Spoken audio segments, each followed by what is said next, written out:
All right, Mandy, is it okay if I get us started officially? Yes, please. All right. Well, good afternoon, everyone, if you are on the East Coast, and good morning, I should say, if you're on the West Coast or somewhere in between. Thanks so much for being here for today's Bloomerang webinar, Granted, Identifying, Applying for, and Managing Grant Funds. And my name is Stephen Shattuck, and I am the Chief Engagement Officer over here at Bloomerang, and I'll be moderating today's discussion, as always. And just a couple of housekeeping items before we begin officially. I just want to let you all know that we are recording this presentation, and I'll be sending out the recording later on this afternoon in case you want to review the content or perhaps share it with a colleague or just watch it again to get some more insights. So have no fear. If you have to leave early, don't worry. I'll get that in your hand. We'll also resend the slides just in case you didn't already get those earlier today. And as you are listening along today, please feel free to chat in any questions or comments for me or our guest as we go along today. We love to keep it interactive. We're even going to try to answer some questions along the way. So do not be shy at all. We'd love to hear your comments, and we'll definitely get to all of those questions after the presentation if we don't answer it live. So have no fear. Please do send us any questions or comments you have. You can do the same on Twitter. If you're a Twitter type person, you can use the hashtag Bloomerang, or our username is @BloomerangTech. I'll be keeping an eye on that throughout the hour. And just one final housekeeping item. If you have any trouble with the audio, in particular with these webinars, it's usually only as good as your own internet connection. So if you're having any trouble, we usually find that dialing in by phone is much better quality and much more stable. So if you have a phone nearby and you don't mind using it, try that if you have any trouble. There is a phone number that you can dial in the email from ReadyTalk that went out about an hour ago today. And just in case this is your first webinar with us, I just want to say a special welcome to you. We do these webinars just about every Thursday. We bring in a great guest, expert guest like Mandy we have today, to give a great educational presentation. But in addition to that, Bloomerang offers donor management software. So if you're interested in that or perhaps going to be shopping around for a new provider soon, check us out. Visit our website. You can even download a real quick video demo and see the software in action. So we'd love for you to learn more if that is of interest to you. But for now, I am super excited to introduce my new friend, someone I've been getting to know over the last few months. I'm really excited to have her. Mandy Pearce joins us. How's it going, Mandy? It is going great today. Thanks for having me. I'm excited to be here. Yeah, I'm excited for this too. We love individual giving here at Bloomerang, obviously, but grants are always super important, and it's always great to have someone who can talk about how to leverage that opportunity. So I'm not going to take up too much of your time, Mandy, but I want to brag on you for just a minute here. If you guys don't know Mandy, you got to check out our website, check out our blog. She is a grant writing expert, obviously. She's an executive coach, and she's a nationally recognized fundraising trainer. She has been the leader over at Funding for Good, Inc. since 2009. And she has over 20 years of experience with executive coaching, strategic development planning, doing seminars, webinars, speaking at events. She's an animal lover. I've been creeping on her website looking at all of her dog pictures because I'm a dog lover too. So any of you animal folks here, you definitely got a friend on the phone line with you today. So Mandy, I'm just really excited. I'm going to pipe down and let you tell us all about grants. So take it away, my friend. Okay, wonderful. And not to push the product, but I will also give a little shout out to Bloomerang. I have clients who use the software, which means I get to be in software some myself. And you do track individuals through that, but you can also track foundations and the relationships you're building as you work on grants and funding through that source. So, it's not just for individuals, and I encourage you to, if all else fails, check out the free demo, but they do have great customer service and will walk you through the needs they have. So check out their software if you need it. Today, we are here to talk about grants. And we're going to talk a little bit about how you identify them, how you apply for them, how you manage them. And I will reiterate what Stephen said. If you have questions, please feel free to type them in as we go. We will be checking the questions, and I will take a couple of pauses throughout and say, hey, let's check the questions and see if there's anything we should address right now. Stephen can feel free to interrupt me if something great comes along and he wants me to answer it on the spot. And if all else fails, we have a Q&A section at the end, and then I will personally respond to all questions that did not get answered during the session after the session via email. So don't feel like you're not going to get your question answered. I will get back with you. in order to help me a little bit better today, I would love for us to do a quick poll. So this is going to be your opportunity to kind of get engaged and participate a little. We will be doing a door prize a little bit later in the presentation, and we will pick a winner based on people who are participating, which means asking questions, participating in the polls, and that type of thing. So here's your first chance to participate. If you could answer for me, do you have any grant writing experience? This really helps me as I tailor the examples that I use on the fly as I'm talking today. So if you could just go on and type, there's a bubble on the screen, do you have experience? So yes, no, yes but not a lot, no but it's part of your job description, or yes but you're here for a refresher. And can they go on and just click the bubble there, Stephen, on the slide? Yes, they can. We should see the results here live in a second. Okay. Perfect. It looks like some people have experience but not a lot. We have a lot of folks that have no experience. Some that's getting ready to be part of their job description. Looks like the majority of the people don't have any or have some, and we have about 50, 55 folks who do have some experience grant writing. So yay, thank you so much. I appreciate that. I appreciate you sharing with us. And this is the results for those of you that want to see how the answers came. I like that. Very nice, colorful bar graph. So that helps me a little bit. Thank you. All right. There is some information that you need to know prior to working on grant applications. You're going to have it, so you might as well compile it, put it in a file on your computer, type it up and put it in a document or several documents. But you're going to need your official name. Not the name folks know you by, but the official name. So I know that there's an organization in my area called Catawba County Hispanic Ministries. Everybody else knows them as Central Latino. When they write grants, they have to use Catawba County Hispanic Ministries because that's the name the IRS designated for them. They also need to know their tax ID number. If you're an organization that is brand new, or you are starting an organization that does not yet have a tax ID number, there are many, many foundations that you will not qualify with until you are actually granted that tax ID number. So just know that before you start. You can start doing research, but actually putting applications together might be a waste of your time until you actually are confirmed as a nonprofit organization. You'll need your date of incorporation, which comes with the same paperwork. And then if you're going to apply for federal funding, which many, many people will not ever, you have to have a DUNS number.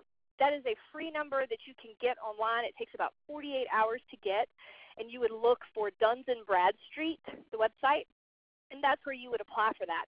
Now, this is not a state and federal grant writing workshop. This is just talking about foundation grants, so we're not going to delve into that too much.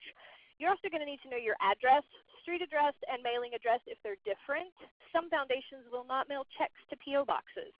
So you need to have a place where a foundation can mail a check or get in touch with you if you only have a P.O. box to list as a mailing address. Your phone, in fact, if you have one, and then any social media information that might be requested on an application. You're also going to need to know your mission and vision statements and the difference between the two. For those of you that are either new to grant writing or maybe new to nonprofits, a mission statement is what you're doing right now to accomplish your greater vision. For example, your vision might be ending world hunger. That's the be-all, end-all goal of your organization. That's your vision. And what you're doing right now may be a backpack program in your local elementary schools. Okay, that is one way to help accomplish that particular vision. There may be other things over the course of time that you do. So your mission can change. Typically your vision does not. You need to know those. Your fiscal year beginning and end dates. Some people are on a January-December cycle. Some people are on a July-June cycle. Some people are on September-October. And the reason it's important is that as you get into researching grants, you're going to need to know when a foundation says our application's due September 3rd. So if you're an organization who has a budget that starts over September 1st, like you're a September to October fiscal year, then you're going to want to reach out to that program officer and say, ooh, if you need this year's operating budget, last year's budget, and next year's projected budget, and you're going to submit this proposal October 31st because you want to get it in early, you want to ask them, what would you consider? Because our fiscal year ends in 4 days, and we have all these options. Building relationships with program officers is one of the most important pieces of grant writing. building relationships in general is the most important part of all fundraising, and it extends to grant writing as well. You're also going to want to know your annual operating budget. If you're writing grants for a program or a project, you're also going to want to know the budget for those particular programs and projects, and this is why. When you're doing grant research, you will run across guidelines that say things like, we only fund organizations that have an operating budget of $1 million or more. That comes directly from the William Randolph Hearst Foundation. If you don't have an operating budget of that much, you're wasting your time because you're not going to qualify. If you don't know what your operating budget is, then you're wasting your time doing the research to begin with. So you want to know that information, and then you'll want to know it for your projects as well. You're going to want to know the programs that your organization offers, even if they're not the program that you're working on writing grants for. As you reach out to a foundation and talk with their staff, you might find out that the program you thought they would want to fund is actually something they're not interested in funding right now. However, they may tell you something that they're interested in, and it could be another program or project your organization has going on, and that would allow you to continue that conversation and potentially still have an opportunity to apply for that grant. You want to know the clients that you serve.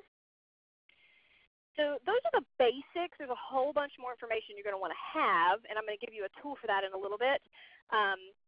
There is a grant readiness checklist that we use with all of our clients.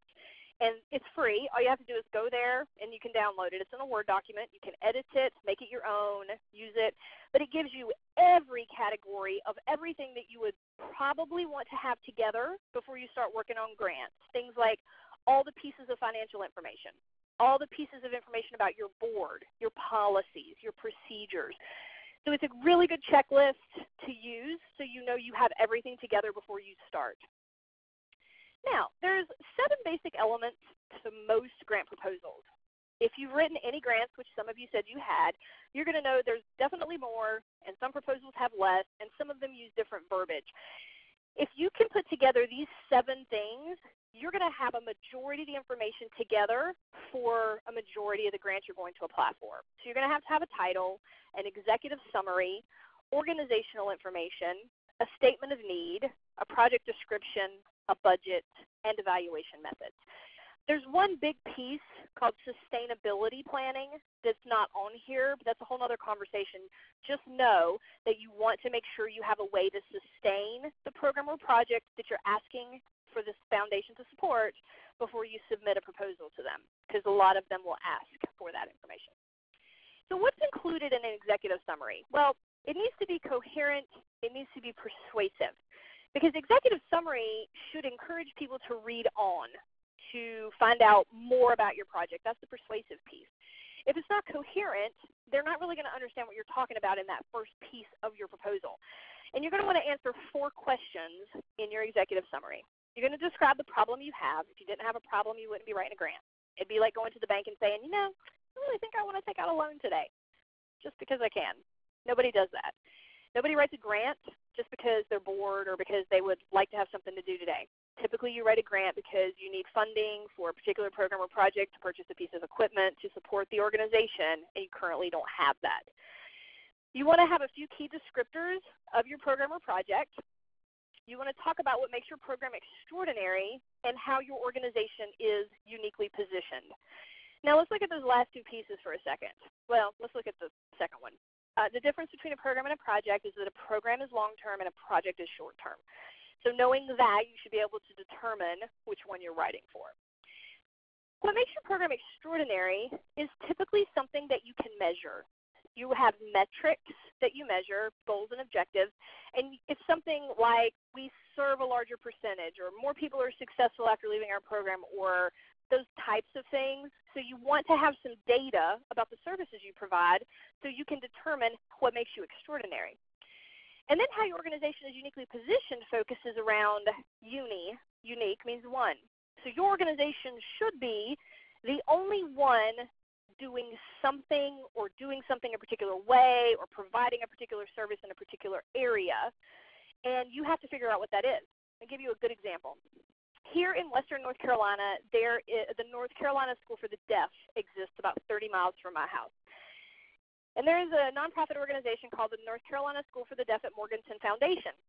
And it is a separate entity not associated with the school that was created specifically to support the mission of the school. So they raise money, they do events, whatever, and they support the school. Well, when people go to the school and then retire in our area, we have a large population of individuals who are deaf in Western North Carolina. So they did a survey in the local area and determined that a majority of folks in that population would like a retirement community that they can live in their culture in this area. So that's what we've done. We've built, and I'm part of that capital campaign process, they've built development. There are 12 other developments in the United States. All of them are for-profit entities. Our development here in Western North Carolina is a nonprofit, so that's one way they're unique. Another way they're unique is they serve individuals who are deaf or blind or deaf-blind. Okay? Most of the other ones are specifically for the deaf, and that's the second way they're unique. The third way they're unique is they're the only one between here and Ohio. So there's nobody else providing that service in this area. Now, we had to do a little research to find all that out. I encourage you to go out, figure out what it is you're doing, how you're doing it, and who else is doing it and where. Those things will help you determine how you're extraordinary. Another much simpler example is, let's say you have two hospitals in your community. One of them has an open MRI machine. The other one does not. The one that has the open MRI machine is unique in that way. So it can be as simple as that. All right. So those are the basic elements, and we've gone over the first one. Then the next page, and I'm not going to read this whole thing to you, here's a sample executive summary written for you. All the samples in this PowerPoint are grants that we have written and we have received. So nothing in here is made up. I even went to the trouble of typing for you and pointing out where the description of the organization is and how it's uniquely positioned, the key descriptors, and what makes the program extraordinary. So I know that Stephen said he has shared the PowerPoint with you guys. You can open that up, read it, copy it, paste it, use it in any way that you need. But there is an actual example for you so you can use that. I think now is a good time to just take a breath and say, Stephen, do you see any questions you'd like me to address right now before we move on to organizational information while I grab a drink of water? Yeah, we've got a couple of good ones in here, one from Bernadine and one from Jenna. Bernadine's wondering, when a foundation grant outline says they do not accept unsolicited profiles, should you still send them one, or should you try to honor that request? Do you have any experience kind of going rogue in that regard? So, I do, and I'll ask you how you want me to do that, Stephen. We actually wrote a whole blog on that very specific thing, and there is a video on our blog on YouTube that answers it as well. So I can give that to Stephen, and he can pop it in the email that he sends out later today, and it's a lengthy response, so that's the only reason I say. But we've already answered it, so I can send that to you or everybody if you want to read it. That's a great question, and I would say just because they don't accept unsolicited proposals doesn't mean that there's not a way to communicate with them. It just means they do not have an open cycle online with a deadline that anybody can apply for. You have to go through the gatekeeper, build a relationship with them first, and a lot of small family foundations have that process because they don't want to be overwhelmed with grants. So do not look at that as a roadblock or we can't apply to them. Look at that as we have to dig a little deeper and build a relationship with them first, and they're set up that way for a purpose. Great question. Cool. That makes a lot of sense. Yeah, great. How do you put data in your grant if you don't have a good way of tracking it? Well, that's very difficult to do, Jenna. We're a campus ministry, and our numbers are always fluid because students' lives are fluid. I always struggle to find good ways to communicate numbers in grants. You have to come up with a tracking system that works for whatever it is you're trying to record. You have to either create things that you can record, or you have to figure out different things that you're going to report, because most foundations don't like qualitative data. Qualitative is the warm, fuzzy stuff, the stories like, the program made me feel better. That's really hard to quantify, right? That everybody's got a different thing that makes them feel better. So you have to come up with ways, and there's ways to do that. But you have to figure out what exactly is it we're trying to measure, and is there a way to do that? Good question. And Jocelyn, when you create a budget for a specific program for a grant, do you include your entire operating budget or just the budget for that specific program you are applying for? So that I will respond to you individually via email. Don't mark that one as answered. I will send you an email on that. It's a little complicated. All right. So I'm going to hop back in, and we're going to talk about organizational information. A couple of things you're going to need to include in this section are, like we said earlier, the official name of your organization, a brief history. So if you're brand new, your history is going to be brief. But if you're 50 years old, you're going to have to very much condense that, and I would say focus on how you got started.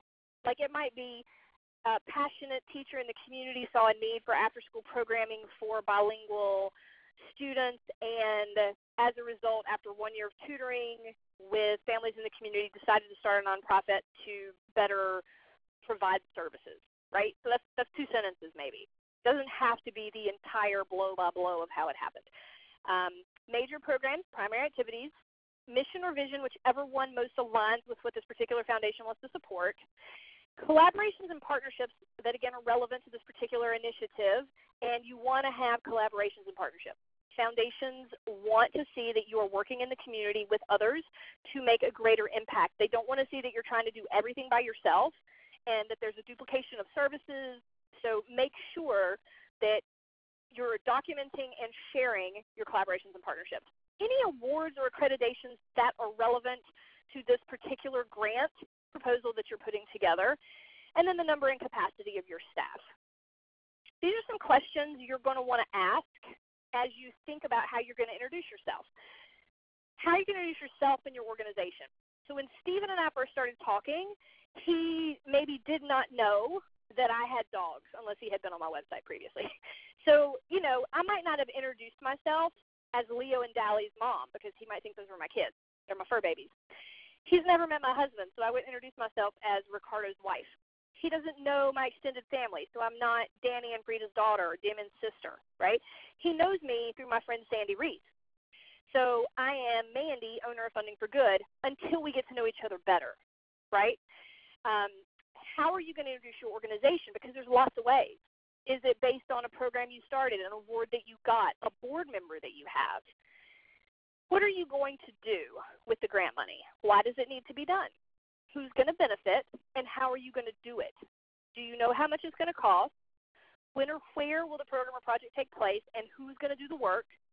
If you know who's going to do the work, what are their credentials? And if you don't know who's going to do it, how are you going to determine that? So what does the requirements of their resume look like?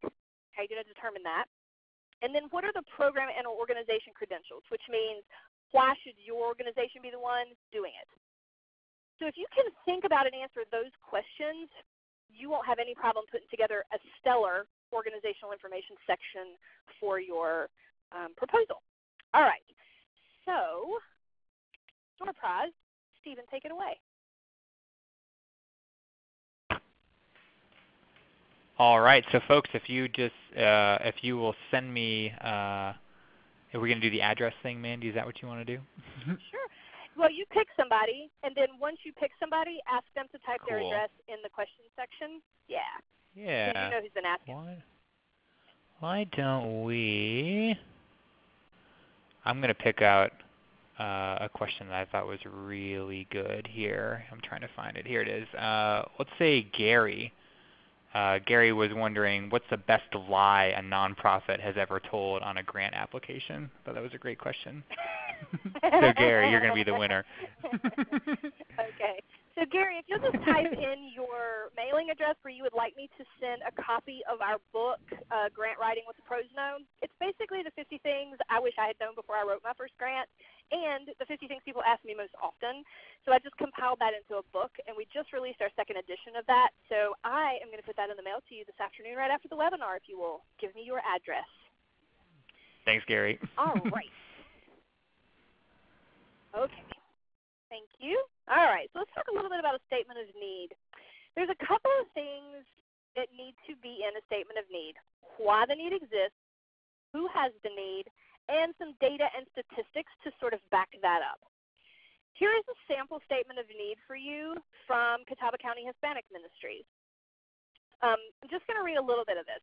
So as the director of Catawba County Hispanic Ministries, I had the privilege of designing and implementing an after-school program for at-risk Hispanic students with the support of a $12,000 grant from the Smith Foundation in 2004. Please accept this proposal. Kind of going to skim here. This proposal represents a collaborative effort of, and then we listed the community partners that we're working with. This program was originally implemented to assist Latino students with homework assignments and offer them support throughout their educational endeavors. Since its inception in 2004, the program has expanded from 3 to approximately 120 students. We have been striving to meet the academic, social, and cultural needs of Hispanic families in our community through tutoring, cultural enrichment, team building, leadership events, and a strong focus on prevention of risky behavior such as drugs, alcohol, violence, and teen pregnancy. Recently, members of our community and law enforcers have been coming together to combat an influx of gang activity. Within the last 2 weeks, we've had 3 Hispanic families come to our program seeking help for their young teenagers who stumbled into their homes, drugged up and beat up after a night of partying and gang initiation. These parents depend on our program because we not only understand their culture, their struggles, and their fears, we are able to effectively link them to community resources so their children can receive the support they so desperately need. Should the Abriendo Purchase Program receive funding, our community partners are committed to helping us offer these young people the services they need in order to succeed. Last year, we received a $10,000 grant. We're able to attract our first group of high school students to the program. In order to continue this important program and increase community awareness and support of Abriendo Purchase, additional funding of $8,000 is needed.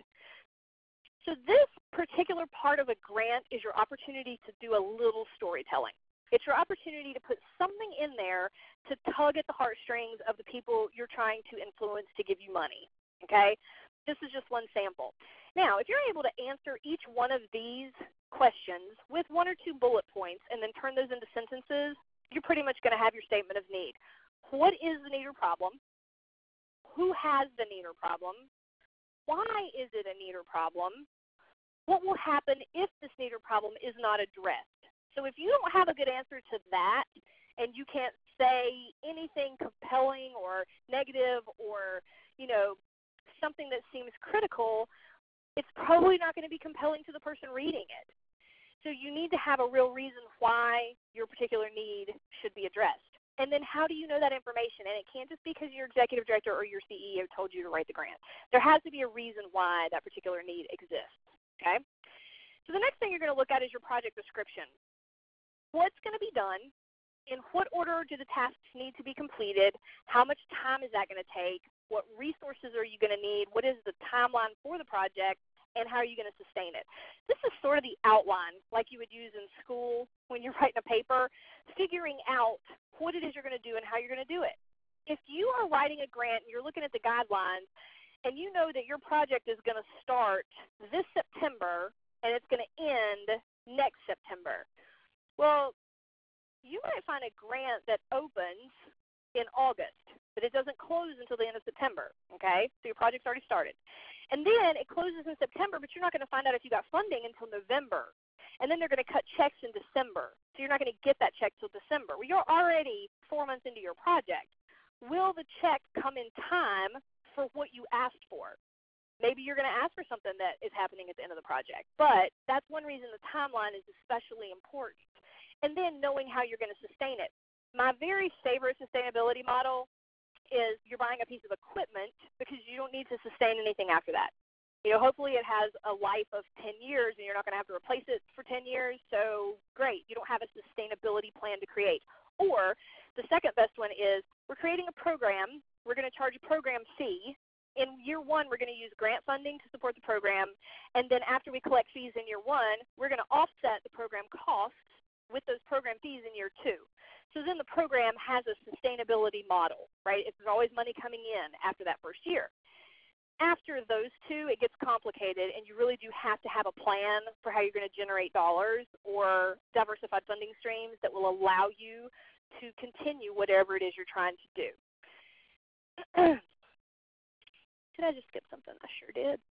So here's a sample project description. The reason I include this one, it is from the Toms of Maine grant when they did their first grant cycle in 2009. Toms of Maine, for those of you who may not know them off the top of your head, they make deodorant, toothpaste, and those types of products. But this was on their website, and people were allowed to go on and vote on grant applications for 30 days. And the top 5 vote getters were the ones that won the $20,000 grant. Well, I put this one up here because it is extremely well written and it is concise. And I like people to be able to see that you do not have to write 10 pages of stuff to get your point across. So it's from Friendship Trays Garden, a Plot to Thicken Community. Adorable title, very well suited. Slow Food Charlotte's the name of the organization. The idea was to convert a donated urban lot burdened with brambles and poison ivy into a year-round garden to supplement fresh food to our local Meals on Wheels provider, serve as an education garden for the adjoining culinary school which cooks those meals, and offer it as a demonstration garden for urban gardening workshops and school field trips. One sentence. Who benefits? The community culinary school educates people who experience barriers to employment. The school will tend the garden added to their curriculum. The garden's bounty will supplement meals sent to low-income families, the elderly, the homebound, and ailing. The garden will be a classroom for all ages. 4 sentences. The Friendship Trays Garden will connect the crossing missions of multiple communities through the garden. The garden will produce, educate, demonstrate, and offer a spot for the rare crop repos. The measure of the garden will be the hands that tend it, the mouth it feeds, and the community it fosters. 3 sentences. Time frame, 6 months. Budget, $24,000. There's really nothing that I would ask that isn't answered in there. I know who they are, what they're doing, how they're going to do it, and what the result's supposed to be. I know the time frame they're wanting to implement it, and I know how much it costs. So I encourage you to know that just because some organizations will say you have 2,000 characters or you have 2,000 words or you have 2 pages or whatever, you don't have to use all that space. Some people need to and some people will, but you don't have to. So just giving you examples. You want to make sure that when you're writing and you tell people what you're measuring, that you're using SMART goals and objectives. So those things are specific, measurable, attainable, relevant, and timely. Okay, what does that look like? Well, this is for your goals and objectives. They're going to be typically in your project description area, and you're going to be talking about what are you going to do to accomplish goals and objectives. You're going to state these things in action terms. So you're going to increase or decrease or modify or maintain. You're going to talk about a population you're going to serve, and then you're going to make sure these things are measurable and have a timeline. And this typically is one of the pieces of grant writing that most folks have a hard time with. So I gave you some very specific examples. Let's say that we were writing our goal to start with, right? A lot of people would write this. We want to serve more animals with our low-cost spay-neuter program. What people should say is, we want to serve 8% more dogs and cats in Jones County with our low-cost spay-neuter program during fiscal year 2017. If you just say animals, you could be talking about pigs and rabbits and gerbils. And you don't say where, you don't say by how much, and you don't say by when. So technically you could serve 1 more horse next month, and you could say I accomplished that goal. However, when you look at the SMART goal, you know what you're supposed to measure and by how much and where and by when. That is what you want to strive for when you're writing goals. Now, what are you going to do? How are you going to accomplish that? Those are your objectives. Generic objectives are on the left. We will advertise our low-cost spay-neuter program, we'll do community outreach events, and we'll do community educational programs or events. Turning those into SMART objectives looks like column on the right. We will work with local media to begin a radio newspaper campaign in August 2016 for a minimum of 6 months for our low-cost spay-neuter program. We will create a Facebook, Twitter campaign in August that will be ongoing. And I see that the dates of the other 2 haven't been changed. They should be 2016. So you guys get the idea for how those should look.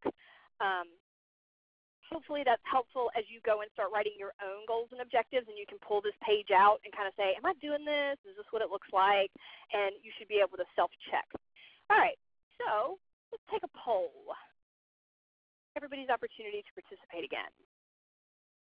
How many of you, we've been through half of the webinar at this point, how many of you need help learning how to find the grants that you qualify to write? So we're not talking about grant research today. We're just talking about the writing piece. But I'm curious, how many of you also need that piece of education? So we have yes, no, or not sure yet. And I'm going to take a look at the questions while you guys answer that poll. Okay, what type of grant do you suggest for sponsorship, like a fundraiser? Well, that's going to be in the grant research piece, Jessica, so great question. There are specific types of grants you can search for that, and that would come in the research piece. What is the best lie a nonprofit has told on a grant application? There's so many, I can't even begin to pick one, but believe me, that happens all the time. Debbie, is by invitation only the same as unsolicited? No, those are different. Well, there's two different ways they phrase it. Only fund pre-selected organizations or don't accept unsolicited proposals. So by invitation only is, depending on the foundation, could be either one. Could be they want you to contact their gatekeeper and then they would invite you. Could be they have a letter of inquiry process and then they invite you. Could be they don't accept any unsolicited proposals. And there's definitely some ways to figure that out. Again, I'll find that those links and send them to Stephen so he can share with everybody. Jim, do you have recommendation tips for how to build a relationship with a gatekeeper when making an introduction? Yes.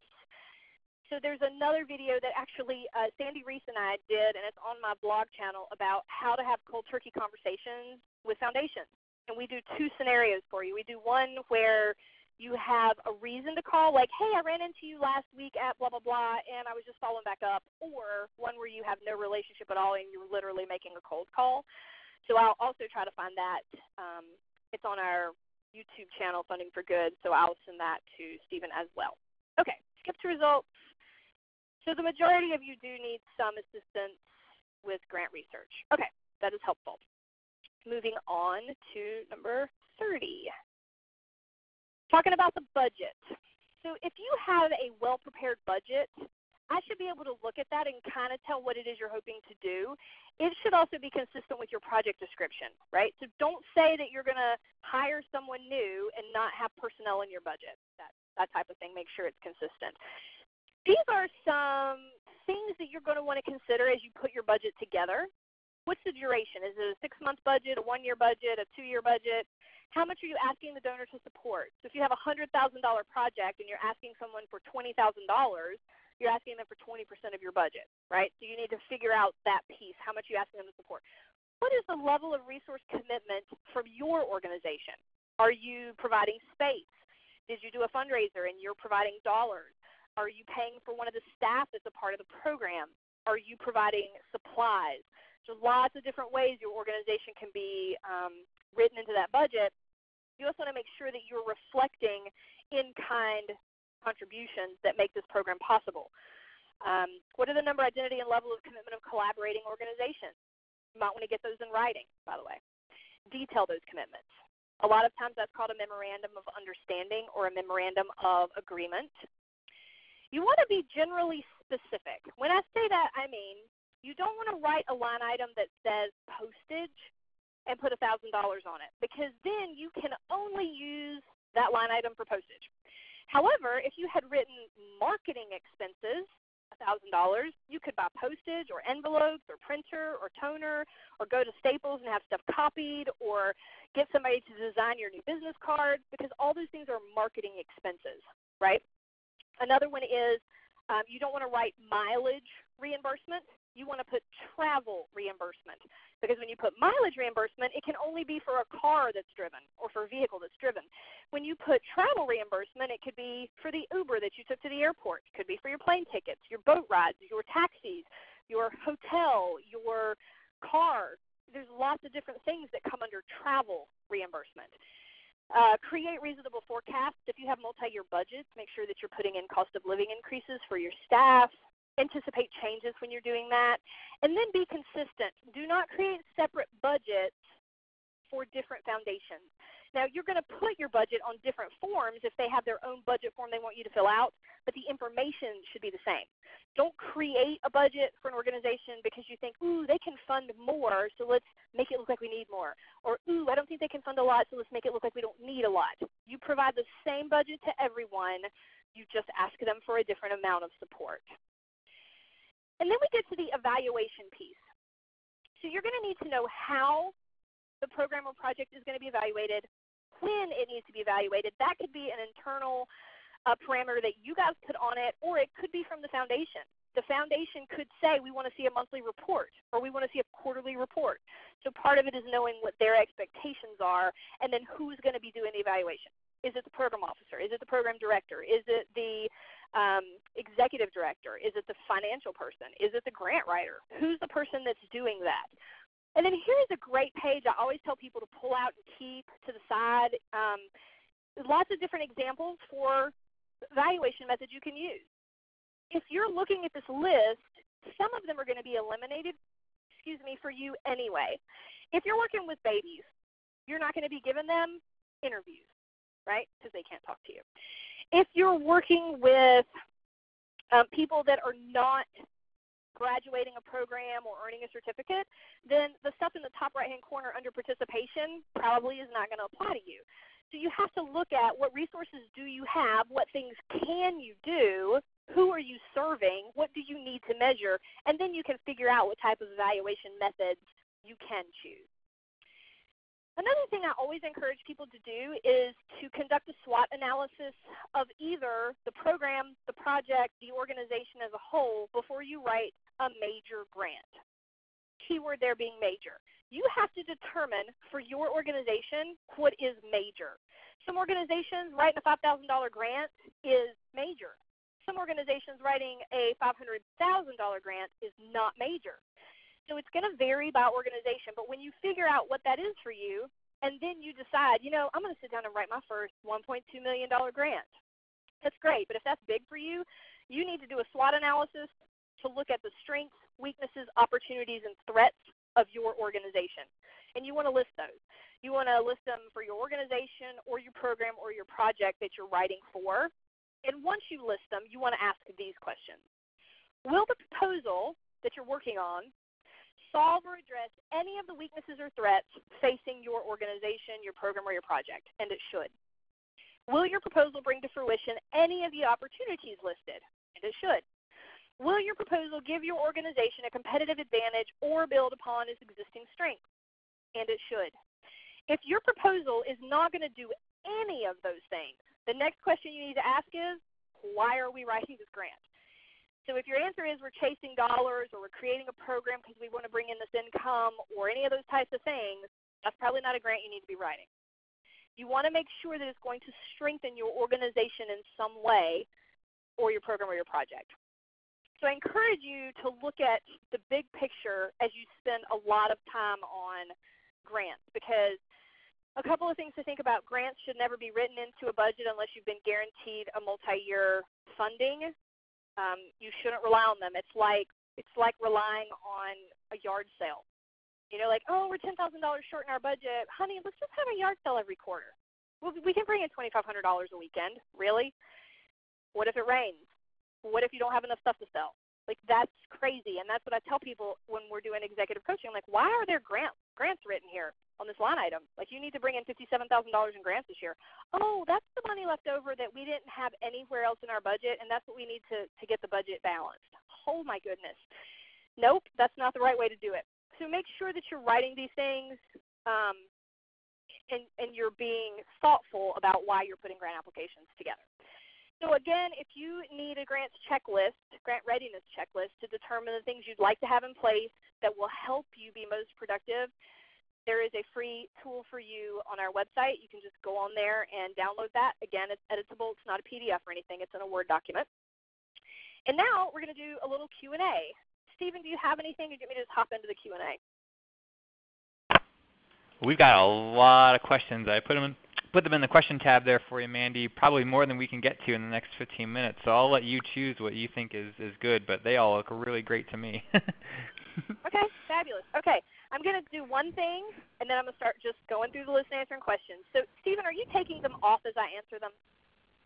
I am. Okay, perfect. All right, I'm going to show you guys this. For those of you who said you needed help with grant research, we are doing a live stream, 90-minute live stream event on August the 9th at 1 p.m. If you are interested in doing grant research, that is the next opportunity that we have. We will go in. We will show you how to do it. We will walk you through everything. You'll get to see me online doing research, so you will be able to see my screen. And then we will also give you a code that you can go in and use the database for free for 24 hours to do your own research. So if that's something you need, there's the information. That's how to find it. And now I'm going to go back to the Q&A. All right, Jocelyn. Jessica, Gary did those.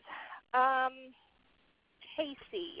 As a newcomer to grant writing, I've reviewed many grants submitted for our organization in the past, and many were submitted for general operating. Do we position that application differently than applying for a grant specific to a program or a project? Yes. So general operating grants are things that You will typically want to tell a foundation what you're hoping to use the dollars on, but it's a little more difficult to find that funding and acquire it than it is to find project or program funding. And I'll tell you the key to all grant writing, and what I end up telling people more than anything else is build a relationship with the foundation first. Call them, talk to them, do the research, find out who they are, what they fund, what their typical giving amounts are, what their priority areas are, who they funded in the past, before you make that call. And then if you still have a question, you call and say, this is who I am, and this is what I'm interested in, and this is why I think my project is a good fit for you. Can you give me some feedback on that? Do you think that's something that your board would support? Are these the type of proposals that you're looking for?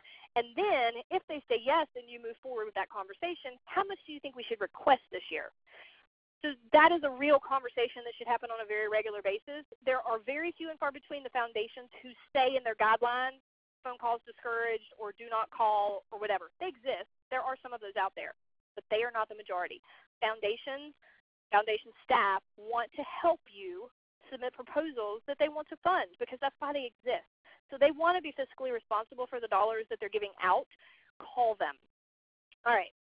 Jenna, is it best to write grants in first or third person? I think that depends on your writing style and your relationship with the foundation.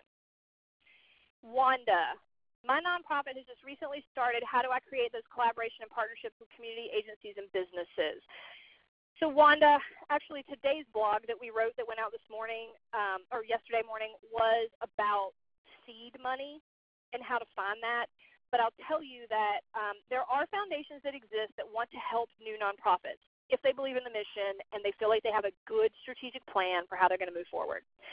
The problem is a lot of foundations won't give you money until you have 3 to 5 years of proven success, which means you've been growing, you've been tracking your data, and you can tell them what you've done and the impact you had in your community. So if you're using a model from another successful organization, you're going to have an easier time finding money because it's easy to say, oh, we're using this model and this organization's been around for 30 years and they've been doing great things and this model has proven successful across the country, or that type of thing. But if you are a brand new organization with a great idea and no one is really doing what you're doing the way you're doing it, then it will be more difficult. I'm not saying it's not possible. It's totally possible. But you just have a few unique challenges being a startup.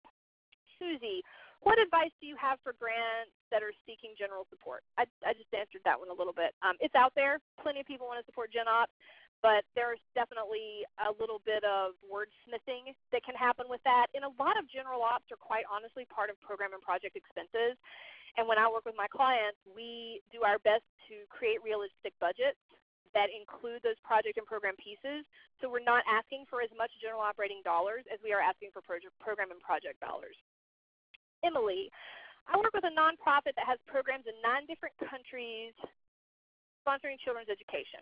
Where is a good place to look for international grants for a small nonprofit? I am their first paid ED and only one being paid.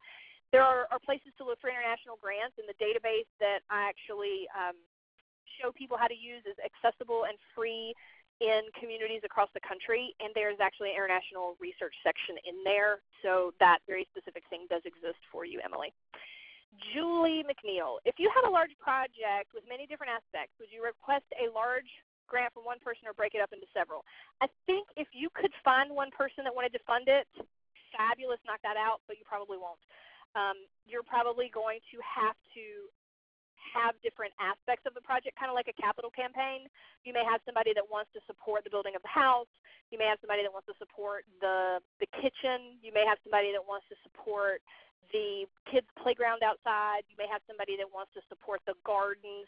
But it's not likely that you're going to find one organization that wants to fund the entire project. And I don't know what you mean when you say large, but I'm assuming that it's not like a $20,000 project.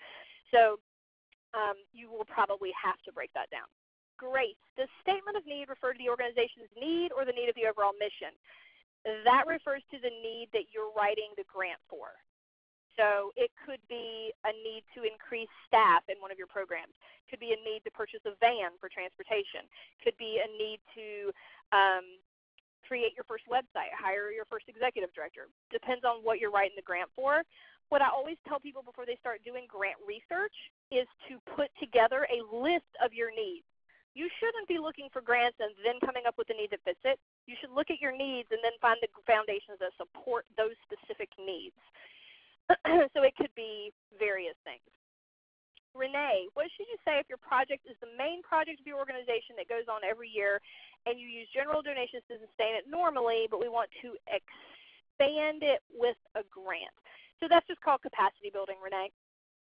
Jennifer Smith, what if you need grant money to sustain the budget expenses for long-running programs rather than a new startup grant? If you need a grant to sustain anything, that's a problem. That's an organizational development issue, and you need to look at your diversified funding streams. So anybody that would ever say to me they need a grant to sustain something, that's not a great place to be. Jim, should you try to fill word character limits as best as possible or focus on telling the story as quickly? I think you should answer the question to the best of your ability without adding too much fluff and not paying attention to the character limits unless you go over them. So when you get done answering the question, stop and see where your character limit is. If you still have 500 characters to go, you're done. I answered the question, I'm done. If you're 10 characters over, you're going to have to edit some things. So answer the question to the best of your ability and stop. I wouldn't say you should not try to fill the space. Jim, can you submit a grant application for multiple sources for the same project? Yes, and most people do. Lauren, if we list SMART objectives that are maybe half-baked or we're not 100% sure we have the capacity to achieve, are we likely to be dinged during grant reporting and future grant applications? Well, I don't know why you would do that anyway, but I wouldn't recommend it. Write goals and objectives that you can achieve, that you want to achieve, because if you don't get funded from the first place you submit an application, then you will use those same pieces of information to submit multiple applications.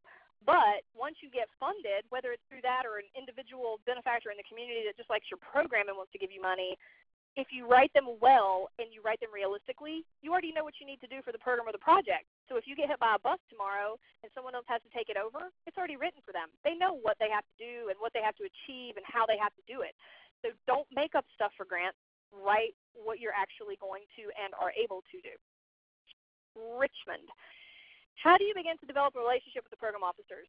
So again, we have a vlog/blog about that. I'm happy to get that to Stephen after the webinar and have him share that with you guys. If the grantor does not require a report, do you recommend sending one anyway? Yes.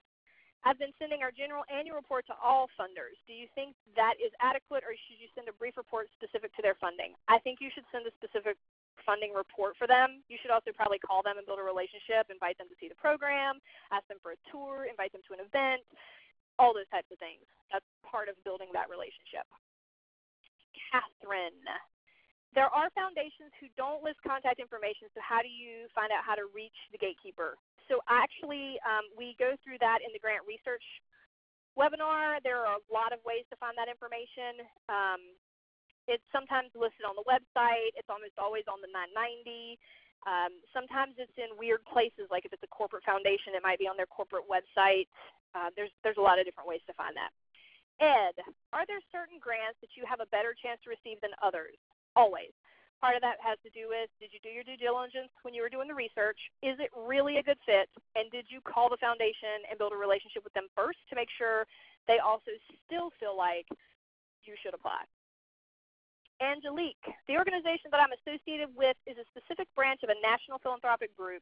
When a grant is asking for a budget, do I give our specific budget or the national one? You ask the program officer at the foundation which they would prefer. Is it advisable to have a board member call contact grantor to check chat between funding processes? I'm not really sure why they would. It's possible that could be beneficial in some way, but I can't really think of it off the top of my head. That's kind of a unique question. Wanda, some of the grants state that they do not sponsor fundraising. How do you get these when you need assistance and you qualify with other requirements? Well, if they don't sponsor fundraising and you're trying to get it for a fundraising event, you're not going to qualify. So I wouldn't waste my time with that. At what point would it be better to be specific about expenses in the eyes of the grantor? I'm not sure what you mean. Taylor, can you be more specific with your question? I'm sorry, I don't understand that one. Karen, Provide the same budget for everyone. You just ask them for a different amount of support. I understand this is also very difficult because if you don't get all the support from all the funders, you might not be able to do the project, and they make their decisions at different times. Any thoughts on overcoming these barriers?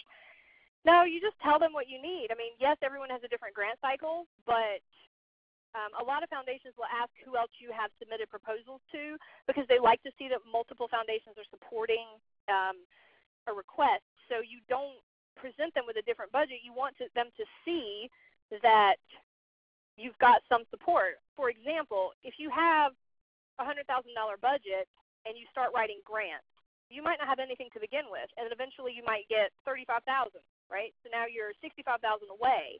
When you're submitting new proposals, you're still saying it's a $100,000 budget, but now we only need $65,000. And then that number is going to continue to change. You don't ever change the budget.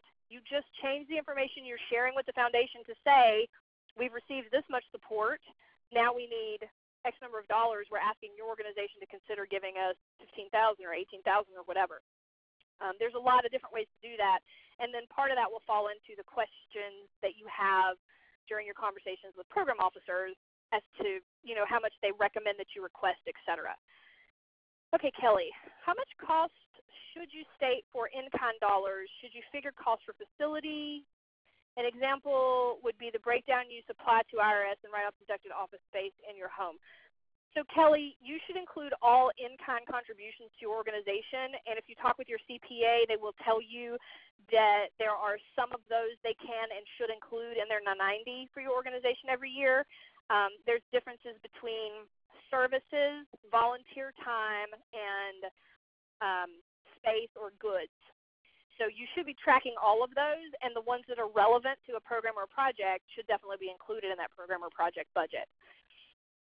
Cindy, are forecasts accessible in data stats measurables? May need to forecast yes. If you can say how you came up with that forecast, it's just like a pro forma. You've done your research, you have a real reason for coming up with those numbers, not just randomly making stuff up, then yes. Okay. Is it best to write grants? Okay, we already did that. Advice for reapplying for a grant you or did not receive in the past.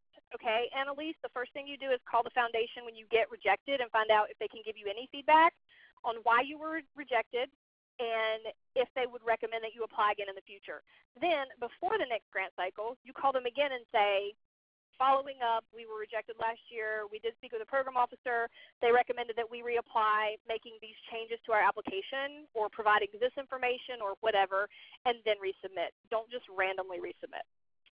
Maureen, if looking at small grants for educational programs or projects, should or shouldn't a grant writer submit applications directed at teachers who often do not have the time to write or do the follow-through? Applications tend to ask what grades do you teach, etc. I think if you're going to apply for a grant on anybody's behalf, like as a consultant, I never submit grant applications in my name. I always submit them in my client's name.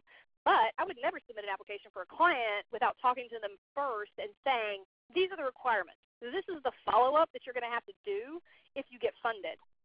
Do you have the capacity to do that? Because I'm not going to be there writing the grant for you. I'm not going to be there writing the report for you. I'm not going to be there tracking the data for you. So are you able to do that? So I would say, it's great to write grants for teachers. If they can then manage the grant, that's the grant management piece once they get it, because they will have to measure things. They will have to do follow-up reporting. Taylor, what if our organization, where did it go? What if our organization is new and we are looking for upwards of $10 million in year one for development costs? So Taylor, I don't know you, and I'm going to say that should have been a planning process about 18 months before you needed the money. Not really sure you're going to find that in year one unless you have a significant amount of time to work on it. If you're writing grants, you need to be looking for dollars 1 year before you need them in hand, because grants can take 6 to 9 months to acquire, from the date you find them, to apply for them, to finding out if you got funding, to getting a check. So I'm not really sure the type of resources your organization has, but I would say that you need at least a year, if not 18 months. And if you're a brand new organization, depending on what you're doing, $10 million is a lot for your first year. Can you provide an example or two of the new orgs that are really unique and different in what they are delivering and how? Not off the top of my head. At what point would it be better to be specific about expenses? I didn't understand that question. Cindy, how does one find grant-making organizations that are clearinghouse for this? There are a lot of databases, and we cover that in our grant research classes. There's just a ton of resources. We have a lot of free resources on our website. So there's a lot of blogs about grant writing. There's videos about grant research. There's blogs about grant research. So you can go in there and find some free stuff. And then again, like I said, we're teaching this August 9th webinar. Okay, it's 2 o'clock. Steven, I went as fast as I could to try to get as many as I can. I don't know if you want me to continue because I'm happy to if people want to stay on. I see we still have 200 people on, but it's up to you. Well, yeah, we'll probably leave it there since in case people haven't gotten to lunch or anything. But Mandy, I think you broke a Bloomerang record for answering the most amount of webinar questions. So congratulations, that was amazing. It's like, oh my gosh, she's really doing it. That was great. Mandy, this was really awesome to have you. That was a ton of information. Thanks so much for all the freebies and the templates. I tried to share as many of those in the chat as possible. Mandy came highly recommended by someone I really trust and did not disappoint me for sure. So thank you, Mandy. This is awesome. Thanks. If anybody and thanks to all of you. has asked a question, go ahead.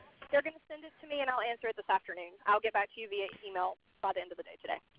Yeah, I'm going to get Mandy all the questions that we didn't have time to answer, so have no fear. And we'll definitely share everything that she mentioned in my follow-up email. So be on the lookout for that with the recording, the slides. If you didn't already get them, I'm going to send everything this afternoon. So keep an eye out. But thank you all for taking an hour out of your day. I know it's probably a busy time of year. Really appreciate you hanging out with us. And of course, Mandy, thanks again for joining us. Really great. We've got a great webinar coming up 1 week from today. We're going to keep it going with the Thursday webinars. Richard Perry from Readiness Group is going to be joining us to kind of show you a way to kind of package your annual budget into a way that can be enticing in terms of your appeals and your case statements and things like that. It's going to be a really interesting presentation. So do join us 1 week from today if you do have time, if that's a free window for you. If it's not, there are lots of other free webinars that you can check out on our webinar page throughout even into the fall already. It's hard to believe we're almost in Q4. But check that out. We'd love to see you again on some other Thursday. But if not, we'll say goodbye for now. Have a good rest of your Thursday. Have a great weekend. And look for all those goodies from me a little later on. We'll talk to you soon.